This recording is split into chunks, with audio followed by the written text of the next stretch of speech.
График плотный, матчей много. В таких случаях на помощь команде идет длинная скамейка запасных. Тренерский штаб казанского «Динамо» может себе позволить выпустить на площадку молодых игроков. Тяжеловато на протяжении всего сезона, конечно, поддерживаем форму. И такой баланс, когда маленький промежуток между играми, ты должен быть и на пике, и в то же время в таком расслабленном состоянии, подготовленном к игре. На арене Казанского центра волейбола сошлись две противоположности. Первые и последние команды Суперлиги. У «Динамо Акбарск» с конца ноября не было ни одного поражения. У «Заречья», наоборот, сейчас идет черная полоса без побед с того же конца ноября. Мы иногда делаем ошибки подряд, и из-за этого многие расстраиваются в команде. Получается, один не забил, второй не забил, третий не забил, и от этого получается, не то чтобы разлад в команде, но как-то немножко распается команда. И я считаю, если вот этот аспект убрать, тогда наша команда будет немного лучше играть. Победа на классе 3-0. Казанские девушки продолжают погоню за рекордом, а болельщиков на трибунах становится все больше. Сейчас на данный момент некоторые проблемы были у нас, но они, слава богу, благополучно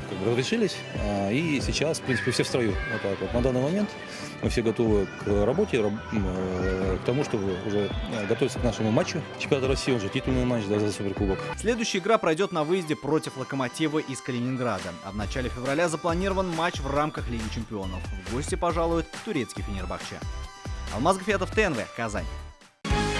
Закажи рекламу на ТНВ. Телефон в Казани 5 705 100.